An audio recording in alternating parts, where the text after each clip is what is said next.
Assalamualaikum warahmatullahi wabarakatuh.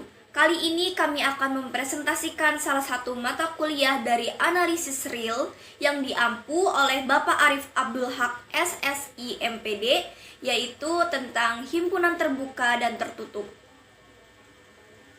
Sebelumnya izinkan kami memperkenalkan diri terlebih dahulu. Kami dari kelompok 8 kelas 4 Atadris Matematika yang beranggotakan saya sendiri Intan Nur Putri dan rekan saya Siva Ratna Elia Mulhamah. Sub pembahasan yang akan kami bahas dari materi himpunan terbuka dan tertutup ada 4. Yang pertama adalah pendahuluan, yang kedua adalah definisi 8.1, yang ketiga adalah teorema 8.2, dan yang terakhir adalah akibat 8.3. Pada sub pembahasan pendahuluan akan dibahas oleh saya sendiri. Kita langsung masuk saja ke materinya. Perlu kalian ketahui bahwa teori himpunan sudah dijadikan sebagai landasan untuk semua cabang matematika, di mana teori himpunan ditemukan oleh George Cantor. Himpunan terdiri dari beberapa macam, contohnya seperti himpunan terbilang atau countable dan himpunan tak terbilang atau uncountable. Ada juga himpunan berhingga atau finite dan himpunan tak berhingga atau infinite. Himpunan tak berhingga contohnya seperti himpunan bilangan asli, cacah, genap, ganjil, rasional, dan irasional. Ada juga himpunan terbilang tak berhingga atau denumerable, dan himpunan tak berbilang dan tak berhingga yang disebut juga dengan non-denumerable. Oke, selanjutnya sebagai contoh, yang pertama ada himpunan kosong, di mana himpunan kosong ini termasuk ke himpunan terbilang berhingga. Lalu yang kedua ada himpunan bilangan asli, di mana bilangan asli ini dilambangkan dengan huruf N besar. Himpunan bilangan asli ini termasuk ke himpunan terbilang tak berhingga. Lalu yang ketiga ada himpunan A yang beranggotakan 1, 2, dan 3. Maka himpunan A ini termasuk ke himpunan terbilang berhingga. Adapun himpunan terbuka yang disebut juga dengan open set, di mana himpunan terbuka pada bilangan real R mempunyai interval terbuka dari batas A sampai B, ditulis dengan dalam kurung biasa A, B. Lalu himpunan tertutup yang disebut juga dengan closed set, di mana himpunan tertutup pada bilangan real R ini mempunyai interval tertutup dari batas A sampai B, di mana A dan B termasuk ke himpunan anggota bilangan real, ditulis dengan kurung tutup siku A, B. Lalu ada himpunan setengah terbuka dan setengah tertutup, di mana mempunyai interval tidak tertutup dan tidak terbuka, ditulis dengan kurung buka A, B kurung tutup siku, atau juga ada kurung buka siku A, B kurung tutup biasa. Kita masuk ke sub pembahasan kedua, yaitu definisi 8.1. Oke, kita langsung bahas saja definisi 8.1, di mana definisi 8.1 ini mempunyai dua pernyataan. Yang pertama adalah himpunan G subset R dikatakan terbuka di R jika untuk setiap X elemen G terdapat persekitaran V epsilon X sedemikian sehingga V epsilon X subset G. Lalu yang kedua, himpunan F subset R dikatakan tertutup di R jika komplement F yang dilambangkan dengan F pangkat C terbuka di R. Kita langsung buktikan pernyataan pertama, di mana himpunan G subset R dikatakan terbuka di R jika untuk setiap X elemen G terdapat persekitaran V epsilon X. Persekitaran V epsilon X ini, jika disusun dalam bahasa pengertian, ada epsilon X yang tentunya epsilon X ini harus lebih dari 0, sedemikian sehingga V epsilon X didefinisikan interval batas dari X min epsilon X, di mana epsilon X ini adalah epsilon yang dekat dengan nilai X sampai dengan X plus epsilon X. Ketika ini subset dari G, maka himpunan ini adalah himpunan terbuka. Selanjutnya kita buktikan pernyataan kedua, dari definisi 8.1, yaitu himpunan F subset R dikatakan tertutup di R jika untuk setiap Y. Tadi kan di himpunan terbuka pakainya variabel X ya. Nah, di himpunan tertutup ini makanya variabel Y untuk membedakan saja. Ulang, himpunan F subset R himpunan tertutup jika untuk setiap Y bukan elemen F. Kenapa bukan elemen F? Karena tadi dinyatakan di pernyataan kedua dikatakan tertutup jika komplement F. Nah, bahasa lain dari komplement F itu bukan elemen dari F. F subset R himpunan tertutup jika untuk setiap Y bukan elemen F ada epsilon Y, yang tentunya epsilon Y ini juga harus lebih dari 0, sedemikian sehingga karena komplement F-nya tadi dinyatakan bahwa terbuka, komplement F-nya terbuka, maka sedemikian sehingga F-nya itu diiriskan dengan persekitarannya sehingga menghasilkan himpunan kosong. Oke, selanjutnya kita bahas contoh pertama, di mana ada pertanyaan apakah himpunan R dengan batas min tak hingga sampai dengan positif tak hingga adalah himpunan terbuka. Kita buktikan, kita fokus ke definisi 8.1 pernyataan yang pertama. Untuk setiap X elemen R, nah maka dituliskan ambil sembarang X elemen R. Kita pilih epsilon X-nya sama dengan 1. Kenapa? Karena pada definisi 8.1 pernyataan pertama, untuk setiap X elemen R ada epsilon X yang lebih dari 0. Nah, maka epsilon X-nya itu harus lebih dari 0 yang merupakan elemen dari R. Maka kita pilih epsilon X-nya 1. Kalian boleh milihnya 1, 2, dan seterusnya.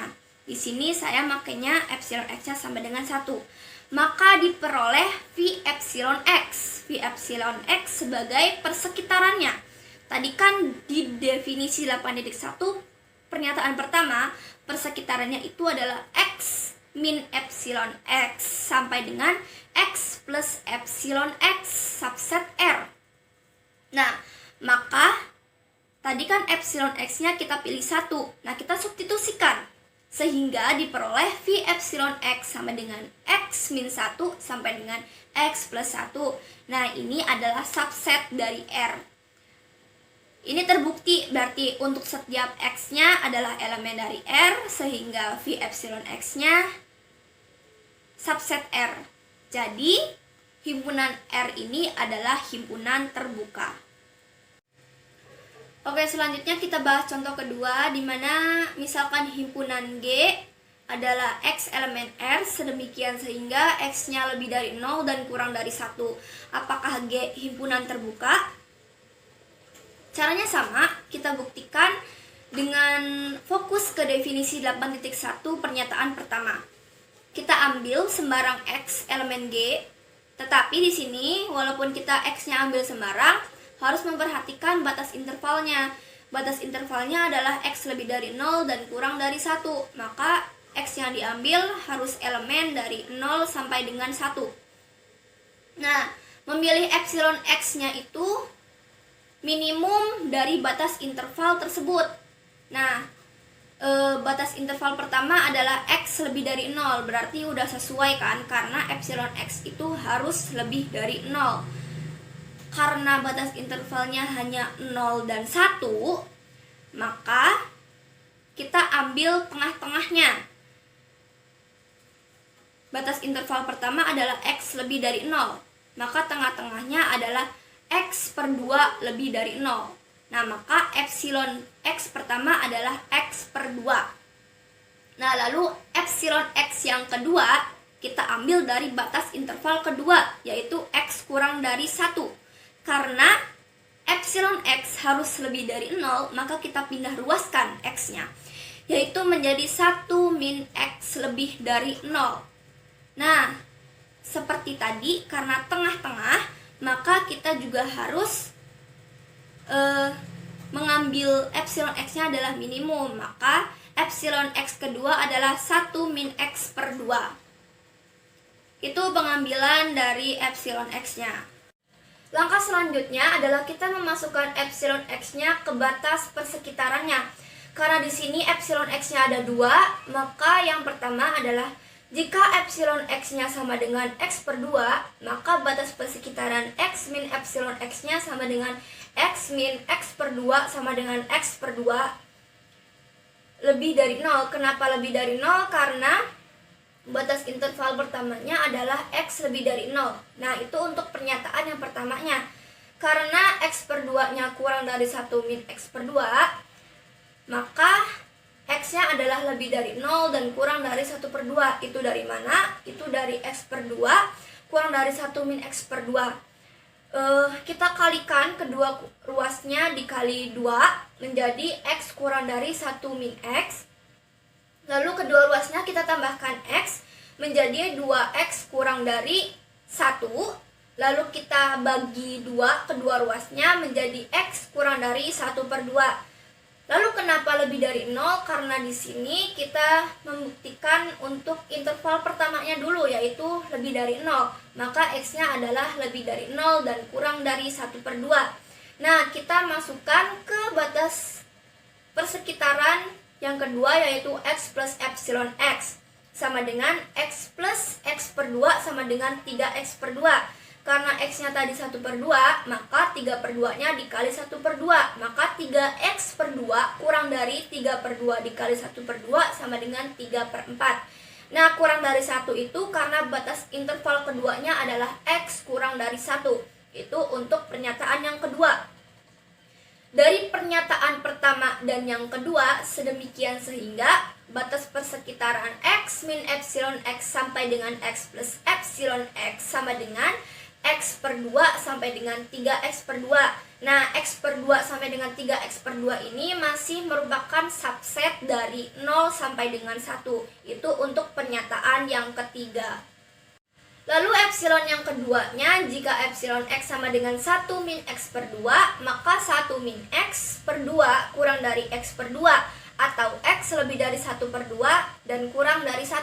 Itu dari mana? Itu dari penjabaran tadi, di mana x-nya menjadi lebih dari 1 per 2 dan kurang dari 1. Kenapa? Karena ini batas interval yang kedua, maka x-nya adalah lebih dari 1/2 dan kurang dari 1. Karena hal itu, batas persekitaran x min epsilon x-nya sama dengan x min 1 min x per 2 sama dengan 3x min 1 per 2 sama dengan 3 per 2 dikali 1 min 1 per 2 sama dengan 1 per 4 lebih dari 0. Kenapa lebih dari 0? Karena batas interval pertama adalah lebih dari 0. Itu untuk pernyataan yang keempat. Lalu batas persekitaran x plus epsilon x sama dengan x plus 1 min x per 2 sama dengan x plus 1 per 2 sama dengan 1 per 2 dikali 1 per 2 ditambah 1 per 2 sama dengan 3 per 4 kurang dari 1. Kenapa kurang dari 1? Karena batas interval keduanya adalah kurang dari 1. Itu untuk pernyataan yang kelima. Nah, dari pernyataan yang keempat dan kelima, sedemikian sehingga batas persekitaran x min epsilon x sampai dengan x plus epsilon x sama dengan 3x min 1 per 2 sampai dengan x plus 1 per 2. Ini masih merupakan subset dari 0 sampai dengan 1 untuk pernyataan yang keenam. Nah, dari pernyataan ketiga dan keenam, sedemikian sehingga batas persekitaran x epsilon x sampai dengan x plus epsilon x masih merupakan subset dari 0 sampai dengan 1. Nah, untuk semua x-nya juga masih merupakan dari batas interval yaitu 0 sampai dengan 1. Artinya ada epsilon x minimum x per 2 dan 1 min x per 2, sedemikian sehingga x min epsilon x sampai dengan x plus epsilon x subset 0 sampai dengan 1 untuk semua x elemen dari 0,1. Jadi G adalah himpunan terbuka. Kita masuk ke contoh yang ketiga. Apakah himpunan F di mana Y elemen R sedemikian sehingga Y lebih dari sama dengan 0 dan kurang dari sama dengan 1 merupakan himpunan tertutup. Nah, di sini kita sudah fokus ke definisi 8.1 pernyataan yang kedua. Langkah pertama, kita ambil sembarang Y yang bukan elemen dari F, atau kita ambil sembarang Y yang komplement dari F. Batas interval F di sini yaitu Y lebih dari sama dengan 0 dan kurang dari sama dengan 1. Karena kita mengambil Y-nya yang bukan elemen dari F, maka Y-nya adalah kurang dari 0 atau Y lebih dari 1. Nah, langkah yang kedua, kita memilih epsilon Y. Epsilon itu selalu lebih dari 0. Maka, jika Y-nya kurang dari 0, kita memilih epsilon Y-nya sama dengan nilai mutlak Y lebih dari 0. Kenapa nilai mutlak Y lebih dari 0? Karena kita kembali ke definisi nilai mutlak, di mana jika Y-nya kurang dari 0, supaya Y-nya lebih dari 0, kita jadikan Y-nya menjadi nilai mutlak. Definisi nilai mutlaknya adalah nilai mutlak A sama dengan min A jika A kurang dari 0. Nah, A-nya kita ganti menjadi Y, maka nilai mutlak Y sama dengan min Y jika Y kurang dari 0. Sehingga epsilon Y-nya adalah nilai mutlak Y lebih dari 0. Nah, langkah yang ketiga adalah mengiriskan himpunan F dengan batas persekitarannya. Batas persekitarannya adalah Y min epsilon Y sampai dengan Y plus epsilon Y. Epsilon Y-nya adalah nilai mutlak. Kita substitusikan sehingga batas persekitarannya adalah Y min nilai mutlak Y sampai dengan Y plus nilai mutlak Y. Nah, karena F-nya diiriskan, himpunan F-nya diiriskan dengan batas persekitarannya, didapat himpunan F diiriskan dengan 2Y,0. Kenapa 2Y,0? Karena Y min nilai mutlak Y. Ingat, nilai mutlak Y-nya adalah min Y. Jadi, Y min Y. Min bertemu min sama dengan plus. Jadi, Y plus Y sama dengan 2Y. Sampai dengan Y plus nilai mutlak Y. Nilai mutlak Y-nya itu sama dengan min Y. Jadi, Y plus min Y sama dengan 0. Sehingga irisan dari himpunan F atau himpunan F yang diiriskan dengan 2Y,0 adalah himpunan kosong untuk pernyataan yang pertama. Lalu epsilon yang kedua adalah Y lebih dari 1. Jika Y lebih dari 1, kita pilih epsilonnya sama dengan Y min 1 lebih dari 0. Ingat, epsilon harus selalu lebih dari 0. Maka kita pindah ruaskan satunya. Jadi, Y min 1 lebih dari 0. Langkah selanjutnya, F diiriskan dengan batas persekitarannya. Epsilon Y-nya adalah Y min 1. Maka, Y min dalam kurung Y min 1 sampai dengan Y plus dalam kurung Y min 1 menjadi 1,2 Y min 1. Sehingga jika himpunan F diiriskan dengan 1,2 Y min 1 menghasilkan himpunan kosong untuk pernyataan yang kedua. Nah, dari pernyataan yang pertama dan yang kedua sedemikian sehingga untuk semua Y bukan elemen F atau untuk semua Y komplement F, ada epsilon Y yang lebih dari 0 sedemikian sehingga himpunan F diiriskan dengan batas persekitarannya adalah himpunan kosong. Jadi, F ini adalah himpunan tertutup. Baik, untuk sub pembahasan selanjutnya akan disampaikan oleh rekan saya, yaitu Syifaratna Elia Mulhama. Kepadanya dipersilahkan. Teorema 8.2 yaitu sifat himpunan terbuka. Yang pertama, jika himpunan A merupakan himpunan indeks berhingga atau tak berhingga dan G lambda terbuka untuk setiap elemen A, maka gabungannya dari G lambda ini yaitu termasuk dalam himpunan terbuka. Yang kedua, jika G1, G2 hingga Gn masing-masing himpunan terbuka, maka irisannya dari Gi sampai dengan Gn tadi itu termasuk himpunan terbuka. Kita namakan dia adalah sebagai gabungan dari G lambda, di mana lambdanya adalah elemen dari A.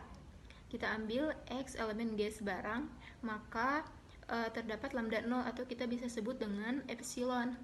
Lalu elemen dari A sedemikian sehingga X elemen dari G lambda 0. Karena G lambda 0 terbuka, maka terdapat pi epsilon merupakan subset dari G0. G0 sendiri yaitu merupakan subset dari G. Jadi terbukti bahwa untuk setiap elemen G itu terdapat epsilon X dari G. Jadi G ini terbukti bahwa merupakan himpunan terbuka. Dalam pembuktian kedua ini kita namakan H adalah irisan dari GI, di mana I itu sama dengan 1 hingga N. Akan ditunjukkan bahwa H adalah terbuka. Kita ambil X elemen H sebarang, maka X elemen GI di mana I sama dengan 1, 2 hingga N. Karena X elemen G1 dan G1 terbuka, maka epsilon lebih dari 0, sedemikian sehingga pi epsilon 1 ini subset dari G1. Begitupun dengan X elemen dari G2, sama seperti X elemen dari G1. Karena X elemen Gn dan Gn terbuka, maka epsilon n lebih dari 0, sedemikian sehingga V epsilon X ini adalah subset dari Gn. Kita sebut epsilon minimum dari beberapa epsilon yang ada. Tentu sudah jelas bahwa epsilon lebih dari 0. Sehingga V epsilon X ini adalah subset dari VI epsilon X adalah subset dari GI, di mana I-nya itu 1, 2 hingga N. Akibatnya sudah terbukti, jadi irisannya dari GI sampai dengan GN itu adalah himpunan terbuka. Keempat itu akibat 8.3. Yang pertama, jika himpunan A adalah himpunan indeks berhingga atau tak berhingga dan G lambda tertutup untuk setiap elemen A, maka gabungannya dari G lambda ini adalah tertutup. Yang kedua, jika G1, G2 hingga Gn masing-masing himpunan tertutup, maka irisannya dari G1 hingga Gn tadi itu yaitu merupakan himpunan tertutup. Sekian presentasi dari kami mohon maaf untuk semua kekurangan dan kesalahannya, dan terima kasih atas perhatiannya. Wassalamualaikum warahmatullahi wabarakatuh.